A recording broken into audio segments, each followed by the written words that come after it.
That was Officer Ryan Kowalski, 20, 3 years with the Oakland Police Department, 18 citizen complaints, 7 involving allegations of racial profiling, 0 sustained by internal affairs. In 47 seconds, he would handcuff a black groom in front of 200 wedding guests. In 9 minutes, his supervisor would arrive and confiscate his badge on the spot. In 6 weeks, he would be terminated without pension.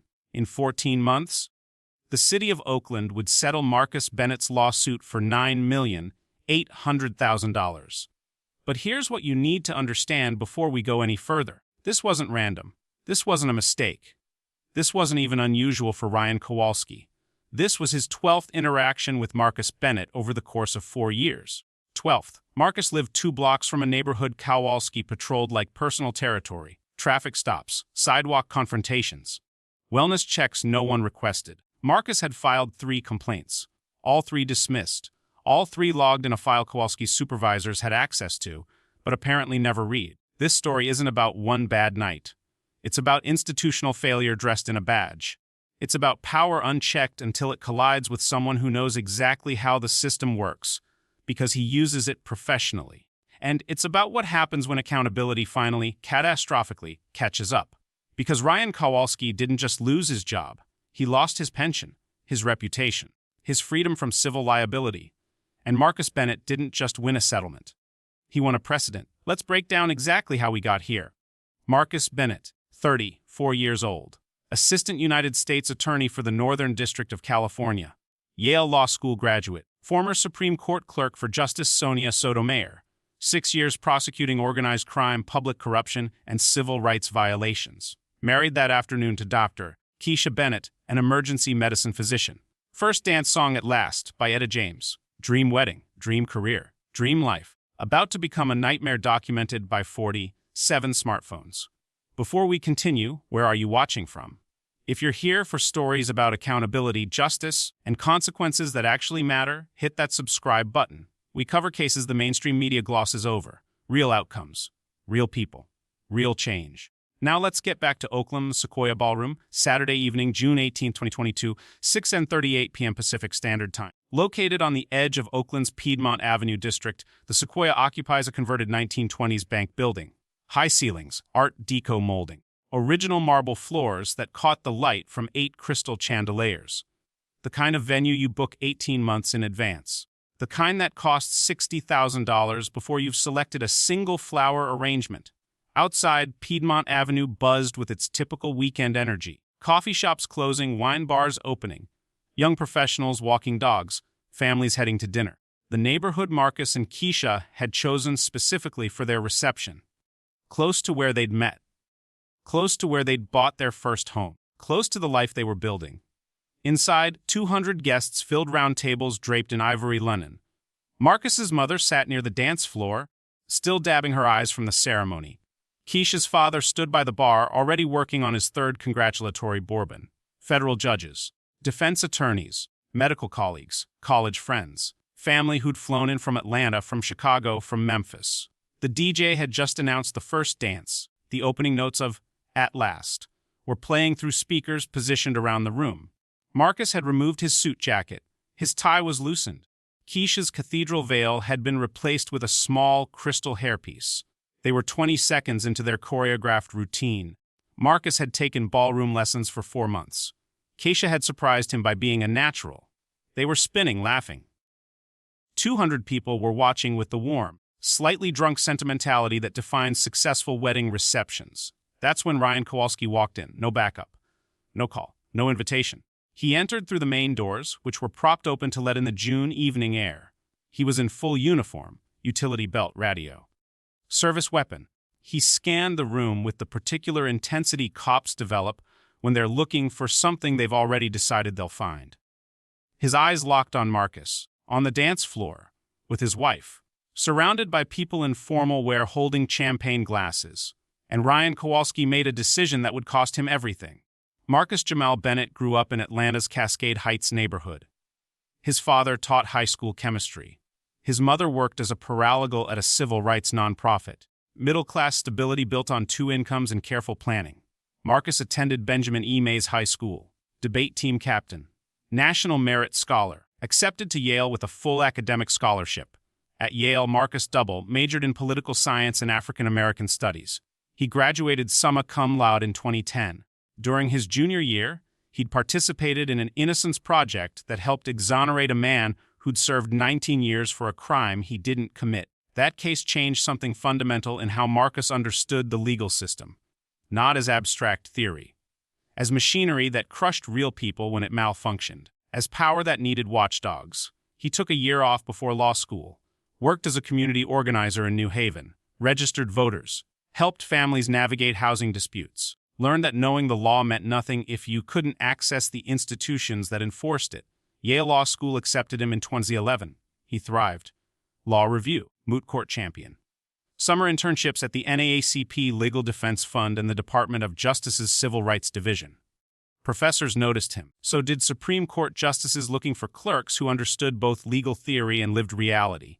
Justice Sonia Sotomayor hired him for the 2014 term, one of 4 clerks, the most prestigious position a young attorney can hold. Marcus spent a year reading cert petitions, researching precedents, and drafting opinions on cases that would shape constitutional law. He worked 90-hour weeks. He learned from one of the greatest legal minds in the country. He learned that justice required relentless attention to detail. After his clerkship, he had options. Big law firms offering $200,000 starting salaries. Nonprofit organizations offering purpose. Academia offering intellectual freedom. Marcus chose the U.S. Attorney's Office, Northern District of California. Starting salary, $63,000. Caseload crushing. Mission essential. He moved to Oakland in 2016.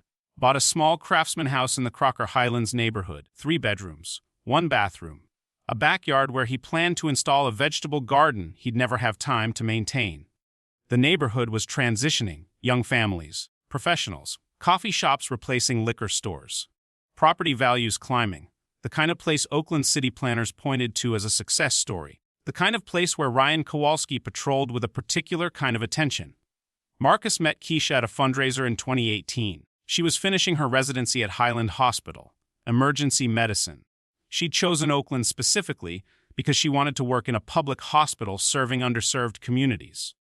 They talked for 2 hours. They discovered they'd grown up 20 miles apart in Atlanta and had never met.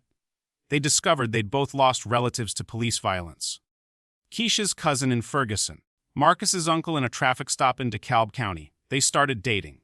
Keisha saw the stress Marcus carried, the late nights, the case files he couldn't discuss, the particular exhaustion that comes from prosecuting corruption while watching it metastasize in every direction.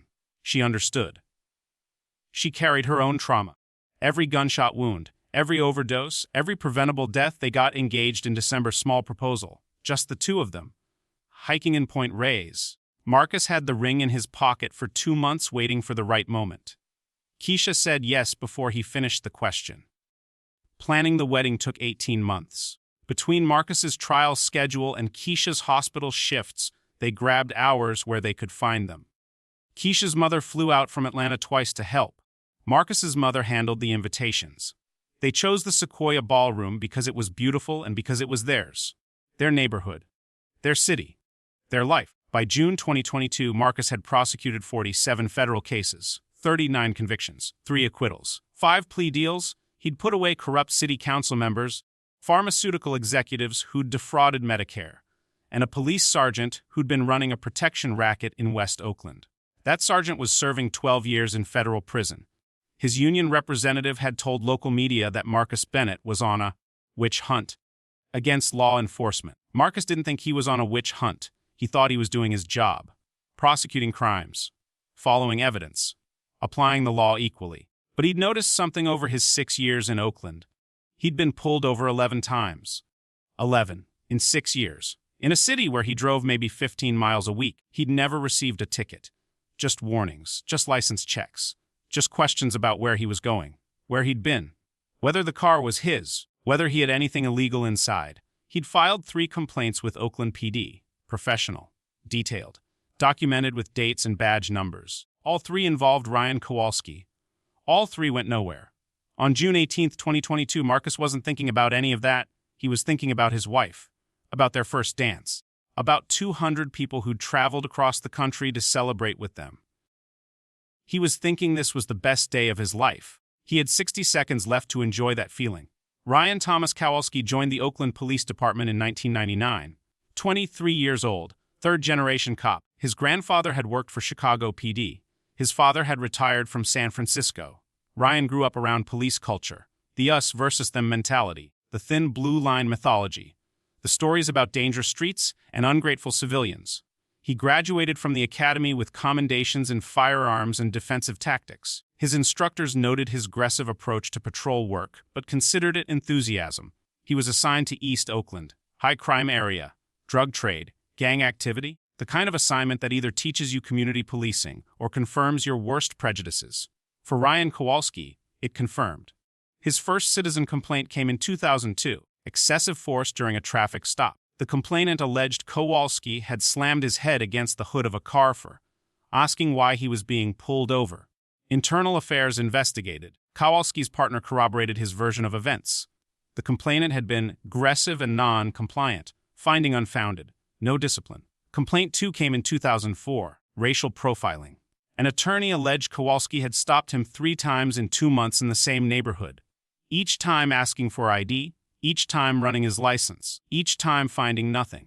The attorney was black. He'd recently bought a home in Crocker Highlands. Kowalski claimed he'd stopped him because he matched the description of a burglary suspect. Different suspect each time. None of the burglary reports matched the attorney's description beyond race and general build. Finding not sustained, no discipline. Complaints 3 through 7 followed the same pattern. Black professionals, same neighborhoods. Traffic stops without clear cause. Aggressive questioning. Searches that found nothing. All complaints logged. All investigated by the same 2 internal affairs investigators. All resulting in the same conclusion. Insufficient evidence to contradict the officer's account. Kowalski was never promoted beyond patrol officer. He was offered detective positions twice. He declined both times. He preferred the street, the autonomy, the authority that came from a badge and a gun, and the ability to decide who looks suspicious. By 2015, he'd developed a reputation. Other officers knew him as someone who didn't take any shit. Defense attorneys knew him as someone whose reports often contained creative interpretations of probable cause. Community members knew him as someone to avoid. Parents in Crocker Highlands told their teenage sons, if you see Officer Kowalski, be polite, film everything, and call me immediately.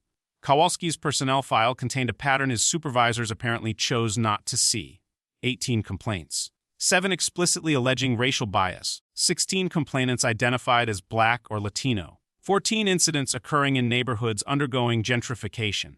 0 sustained findings. 0 discipline beyond verbal counseling. 0 intervention. But here's what the file also contained. Use of force reports that showed Kowalski used force at a rate 340% higher than the department average. Traffic stop data showing he pulled over black drivers at a rate 20% higher than their representation in his patrol area. And testimony from 3 separate federal civil rights cases where defense attorneys had cited his stops as examples of discriminatory policing. None of that resulted in any meaningful oversight.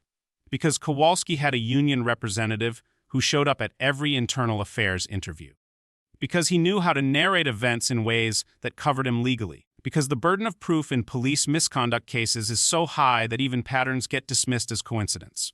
By 2022, Kowalski was 56 years old, 4 years from retirement with full pension, divorced twice, living alone in a condo in Alameda, no kids, few friends outside the department. His social media accounts contained the usual signifiers, thin blue line imagery, posts about urban crime, shares of articles about officer, involved shootings where he always sided with the officer regardless of circumstances. He'd been formally counseled twice about his social media presence. Both times he'd argued First Amendment protection. Both times the department had backed down rather than fight the union. 3 of his complaints involved Marcus Bennett specifically. The first, November 2018, traffic stop for failure to signal on a residential street with 0 traffic. Kowalski had approached with his hand on his weapon, had asked Marcus to step out of the vehicle, had asked if he had weapons or drugs, had run his license 3 times because the system was acting weird, had kept him there for 47 minutes. The 2nd August 2020, Kowalski had knocked on Marcus's front door at 11:15 p.m., said he'd received a noise complaint. There was no noise complaint. Marcus's neighbor's Ring camera showed the street was quiet. Kowalski had spent 20 minutes asking questions while peering into Marcus's house. The 3rd March 2022, another traffic stop. This time Kowalski had asked if the car was stolen. Marcus's car, a 7-year-old Honda Accord. Kowalski had demanded registration, had walked back to his patrol car, had sat there for 30 minutes, then had let Marcus go without explanation. Marcus had filed complaints after each incident, detailed complaints, with timestamps, with witness information, with a lawyer's precision. All 3 had gone into Ryan Kowalski's file, where they joined 15 others, where they sat unread and heated, unchecked, until June 18, 2022, when Ryan Kowalski walked into a wedding reception and decided that a black man dancing with his wife in a ballroom full of witnesses must be doing something criminal. 18 complaints in 23 years. That's not bad luck, that's a pattern. The music was still playing when Kowalski pushed through the crowd. Guests turned. A few people stepped back instinctively. That's what uniforms do. They create space even when space isn't warranted. Marcus saw him before Keisha did. Saw the uniform. Saw the expression. Saw exactly where this was heading because he'd seen it before. 11 times before. But never like this. Never in public. Never in front of people who mattered to him. Keisha was mid-spin when Marcus's hands tightened on her waist. She looked up. Saw his face. Followed his gaze. Saw Kowalski? Said quietly, "That's him, isn't it?" She knew. Marcus had told her about the stops. About the complaints. About the officer who seemed to have decided Marcus was suspicious for the crime of existing in his own neighborhood. Kowalski was 15 feet away now. 10. 5. Step away from her. The DJ didn't stop the music. Didn't know anything was wrong. Etta James was singing about waiting her whole life for this moment. Let go of Keisha's hand. Raised both palms in a gesture of non-threat. A gesture he'd learned. A gesture every black man in America learns. "Officer, this is my wife. This is where assumptions become accusations. Where Kowalski looked at a black man in a tuxedo dancing with a black woman in a wedding dress and saw something other than what was obvious to everyone else in the room. I don't care who she is, hands where I can see them. They're up, look, both hands. We're at our wedding reception." Kowalski's hand moved to his belt, not to his gun, to his cuffs. The muscle memory of someone who'd done this hundreds of times. Who'd reduced complex human situations to simple binaries, compliance or resistance, respect or threat. You're under arrest for assault. The room was starting to notice now, conversations stopping, heads turning, phones coming out. This is 2022. Everyone has a phone. Everyone knows to record police interactions, especially in Oakland, especially when the person being confronted is black. Marcus's voice stayed level, prosecutor voice. The voice he used in court when opposing counsel was losing their temper. "What? I haven't assaulted anyone. Look around. These are our guests. We're married." Literally 3 hours ago, Keisha stepped forward. Emergency medicine training kicking in. De-escalate. Create distance. Assess the threat. "Officer, I'm his wife. We just got married. This is our reception. There's been some kind of ma'am. Step back." This is where bias becomes impenetrable, where Kowalski couldn't revise his narrative even as every detail in the room contradicted it. The DJ booth, the cake table, the photo backdrop with IRS, Kisan KSI in gold letters, the centerpieces, the wedding party table where Marcus's groomsmen were standing now, uncertain whether to intervene. Don't make this harder than it has to be.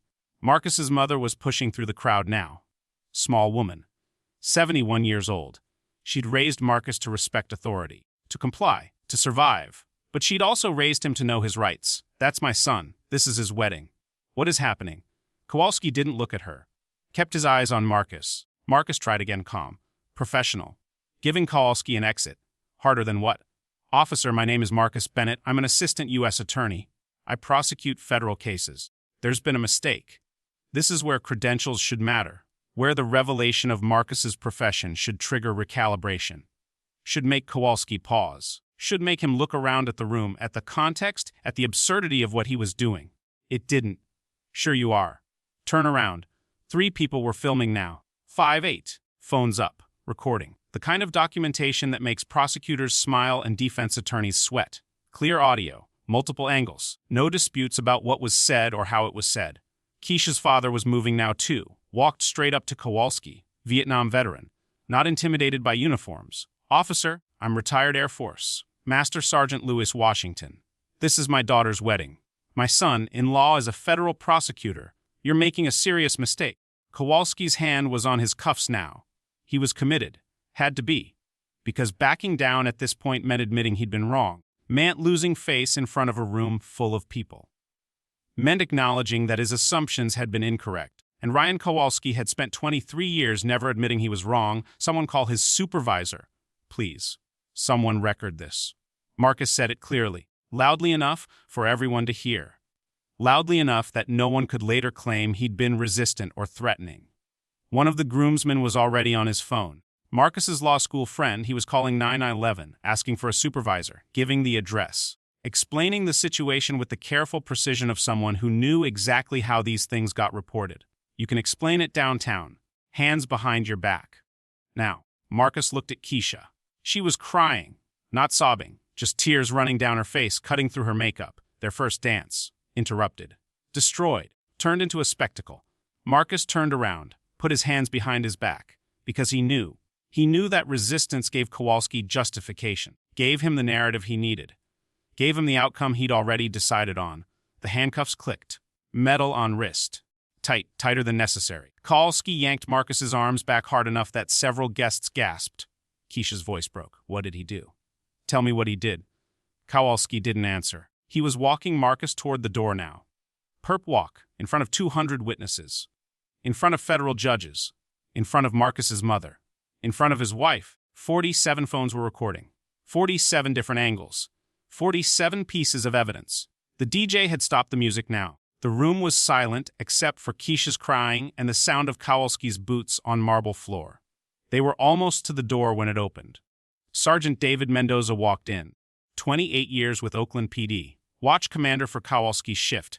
He'd gotten the 911 call 90 seconds earlier. He'd driven 6 blocks in under 2 minutes because the caller had said officer needs a supervisor immediately and had used words like wedding reception and federal prosecutor. Mendoza looked at the room, at the decorations, at Keisha in her wedding dress, at Marcus in handcuffs and a tuxedo, at Ryan Kowalski. He said one word, stop. Sergeant Mendoza had known Ryan Kowalski for 14 years, had supervised him for 6, had read his personnel file, had seen the complaints, had done exactly what supervisors do when patterns emerge, but no single incident seems bad enough to trigger action. He'd counseled Kowalski verbally, documented nothing, and hoped the problem would solve itself. The problem had not solved itself. Kowalski, what's the situation? Kowalski was still holding Marcus's arm, still in arrest mode, still committed to a narrative he couldn't abandon. Domestic disturbance. Male subject assaulting female subject. I'm taking him in. Mendoza looked at Keisha, at the wedding dress, at the room full of people in formal wear staring at him. Mom, did this man assault you?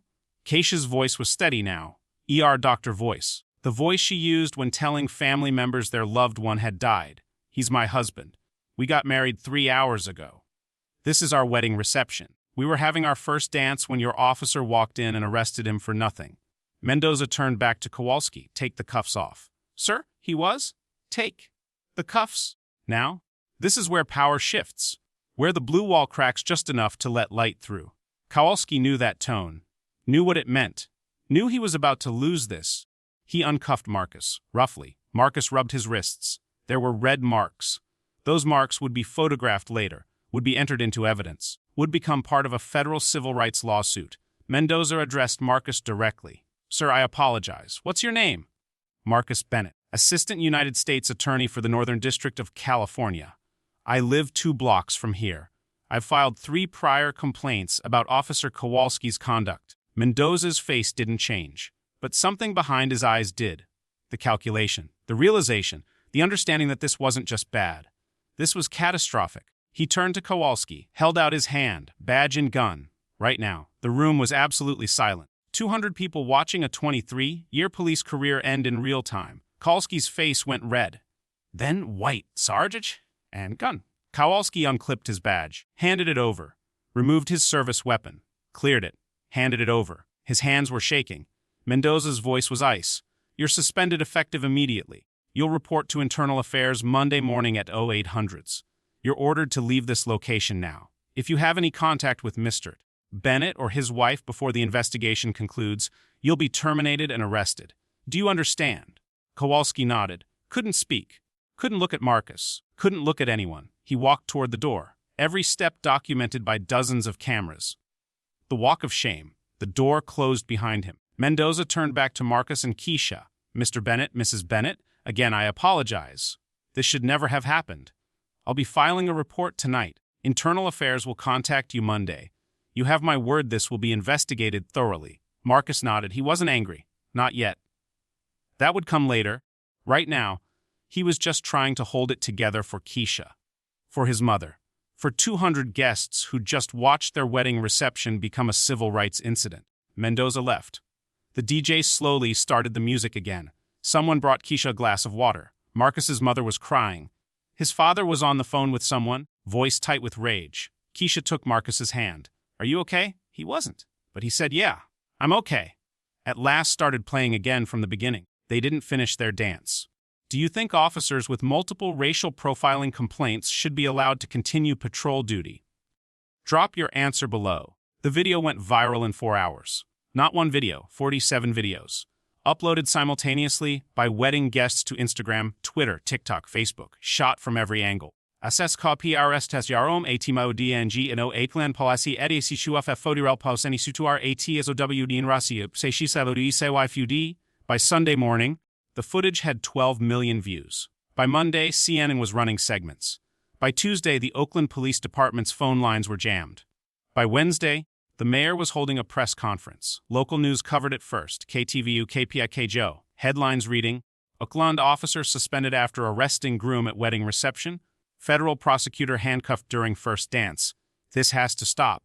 Wedding video goes viral.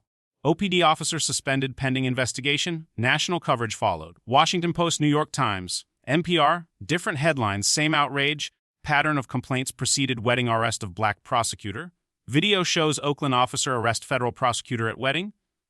After 18 complaints, one wedding changed everything. The Oakland Police Officers Association issued a statement defending Kowalski, called for patience pending the investigation, suggested the videos didn't show the full context. That statement lasted 6 hours before public backlash forced them to delete it. Internal Affairs worked fast. For once, Marcus sat for a 3-hour interview on Monday. Keisha sat for 2 hours on Tuesday. Sergeant Mendoza provided his incident report. 47 witnesses provided statements. The investigation was supposed to take 90 days. It took 3 weeks. On July 8, 2022, Police Chief LaRon Armstrong held a press conference. Read from a prepared statement. His voice was tight, controlled. Angry after a thorough investigation, Officer Ryan Kowalski has been terminated from the Oakland Police Department effective immediately. The investigation found that Officer Kowalski violated department policies regarding racial profiling, abuse of authority, and conduct unbecoming an officer. His actions on June 18th were inexcusable. They do not reflect the values of this department or the community we serve. The written termination letter, later obtained through public records requests, was more specific: your decision to enter a private event without cause, to confront a citizen engaged in lawful activity, and to effectuate an arrest without probable cause demonstrates a fundamental failure to understand your role as a peace officer. Your inability to recognize or acknowledge your error, even when confronted by supervisory personnel, raises serious questions about your judgment. The pattern of civilian complaints in your file, combined with this incident, makes clear that you cannot be trusted to serve with the discretion and fairness the position demands. Kowalski filed a grievance through his union. The arbitration lasted 4 months. The arbitrator upheld the termination. Kowalski lost his pension. 23 years of service. Gone. Marcus filed a federal civil rights lawsuit on August 15, 2022. The complaint was 54 pages. It alleged violations of his Fourth Amendment rights, his 14th Amendment rights, and California's Bain Act. It cited all 18 prior complaints against Kowalski. It cited the department's failure to discipline or retrain. It cited a pattern of deliberate indifference to constitutional violations. It asked for $15 million in damages. The city's attorneys tried to fight it, filed motions to dismiss, argued qualified immunity, argued that one incident didn't establish a pattern, argued that internal discipline proved the department took complaints seriously. Every motion failed. Discovery was devastating. Emails showing supervisors knew about Kowalski's complaint history, training records showing he'd been flagged for bias but never removed from patrol, data showing his stop rates, his use of force rates, his pattern of targeting the same neighborhoods. The city's insurance company ran the numbers, calculated what a jury would award. calculated what the publicity would cost, made a recommendation. On September 3, 2023, the city of Oakland settled $9,800,000. No admission of liability. But everyone knew what the number meant. It was the fourth largest police misconduct settlement in Oakland's history. The settlement agreement included provisions beyond money. The city agreed to implement mandatory bias training for all patrol officers, create an early intervention system flagging officers with 3 or more complaints, establish a civilian oversight commission with subpoena power, publicly report complaint data quarterly. Marcus donated $3 million of the settlement to organizations working on police reform. He and Keisha bought their dream house. He kept prosecuting cases. She kept saving lives in the ER. They never got their first dance back. But they got accountability. Should cities be required to publicly report all officer complaint data in real time? Let us know what you think. 3 months after the settlement, Marcus testified before the Oakland City Council's Public Safety Committee. He'd been invited to speak about police accountability measures. He wore a suit. Keisha sat in the front row. He'd prepared remarks. He didn't read from them. His voice was calm, measured. But there was something underneath it. Something that sounded like years of controlled rage finally finding a release valve. I'm a federal prosecutor. I've dedicated my career to the rule of law, to the idea that we're all accountable to the same standards. So when people ask me why I'm here, why I'm speaking publicly about this, it's because I actually believe what I do for a living. That night at my wedding wasn't the first time Officer Kowalski stopped me. It was the 12th time. 12th, I filed 3 formal complaints. I documented dates, times, witnesses. I did everything citizens are told to do when they believe they've experienced misconduct, and nothing happened. Every complaint dismissed, every pattern ignored, until he walked into my wedding reception and arrested me in front of 200 people for the crime of dancing with my wife. Here's what people don't understand. I'm lucky. I had witnesses. I had video. I had resources. I had the legal training to fight back. Most people don't. Most people get stopped by officers like Kowalski and have no recourse. No one believes them. No video, no witnesses who matter. Just their word against a badge. The system failed long before Officer Kowalski put handcuffs on me. It failed when my first complaint was dismissed. It failed when supervisors read his file and did nothing. It failed when the union protected him instead of protecting the community. It failed when accountability became optional. The settlement I received is not justice. Money is not justice. Money is compensation for harm. Justice would have been stopping Officer Kowalski after Complaint 3, or Complaint 7, or Complaint 12. Justice would have been a system that actually investigates patterns instead of treating each incident as isolated. My wife still has nightmares about that night. Her mother asks her every time we talk if we're safe. My mother tells me to avoid certain neighborhoods. Not because they're dangerous. Because certain officers patrol them. That's not how this is supposed to work. That's not what we promise when we talk about public safety. That's not what we mean when we say we're a nation of laws. So yes, I'm here to support these reforms. Early intervention systems, civilian oversight, public complaint data. Not because I'm anti-police. I prosecute criminals for a living. I work with good officers every day. I know they exist. I'm here because the system that enabled Ryan Kowalski is still intact. And until we dismantle it, there will be another Marcus Bennett, another wedding, another incident that didn't have to happen. We can do better. We have to do better. Because what's the alternative? Do you believe early intervention systems can prevent officers with complaint patterns from escalating? Drop your thoughts below. Here's what the Marcus Bennett case teaches us. And here's what makes it different from the hundreds of other police misconduct stories that cycle through the news and disappear. It's not different because of what happened. Officers target black men based on assumptions. Officers abuse authority. Officers face no consequences until the consequences become unavoidable. We've seen this script 1,000 times. It's different because of who it happened to.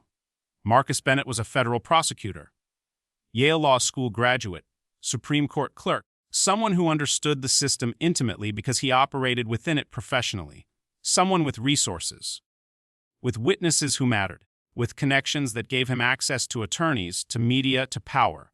And even with all of that, it took 18 complaints over 20, 3 years before Ryan Kowalski faced any real accountability. 18. That's not a few bad apples.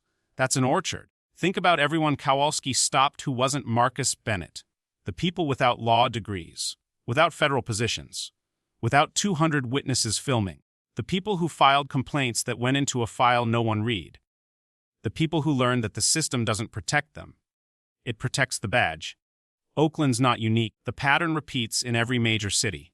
Officers with complaint histories that would get any other employee fired remain on patrol, remain armed, remain authorized to use state power against citizens, because the structures that are supposed to ensure accountability are designed instead to protect officers from it. Qualified immunity, union contracts that make termination nearly impossible, arbitrators who overturn discipline, internal affairs divisions that investigate their own, the blue wall, the thin blue line, the mythology that questioning any officer means disrespecting all officers. These aren't accidents, these are choices. Policy choices, structural choices, choices that prioritize officer protection over community safety. The real question is what changes now. Oakland implemented reforms, bias training, early intervention systems, civilian oversight. Those are necessary. They're not sufficient, because reforms without enforcement are just performance, just press releases, just ways to make it look like something's changing while the fundamental dynamics remain intact. Real accountability requires three things. First, transparency. Every complaint, every use of force incident, every stop, public data, real-time reporting. No more burying patterns in personnel files that only get read after lawsuits are filed. Second, independent oversight. Not internal affairs investigating their own. Not union arbitrators reversing discipline. External review boards with subpoena power, with authority to terminate, with accountability to communities, not departments. Third, consequences, not counseling, not retraining, termination. Criminal prosecution where warranted, civil liability. The kind of consequences that would apply to anyone else who abused their position. Because here's the truth. Ryan Kowalski's career is over. That's consequence. The city of Oakland paid $9.8 million. That's accountability. But the system that enabled him for 23 years is still functioning exactly as designed. And that means somewhere right now there's another Ryan Kowalski, with a complaint history, with a pattern, with supervisors who've decided it's easier to manage the problem than fix it. There's another Marcus Bennett, going about their life, in their neighborhood, unaware that they're about to become a test case for whether accountability actually exists. The question is whether we're going to wait for the next viral video, the next settlement, the next press conference where officials express outrage while changing nothing fundamental, or whether we're actually going to fix the system that makes these incidents inevitable. Because if we don't fix the system that allowed Ryan Kowalski to patrol with 18 complaints, then we're just waiting for the next wedding, the next first dance, the next family that learns the hard way that the law doesn't protect everyone equally. That's the real question Oakland has to answer. That every city has to answer. What changes now? If you're here for accountability that actually matters, hit that subscribe button. Share this story. Make noise. Because silence is permission, and permission is complicity. And we're done being complicit.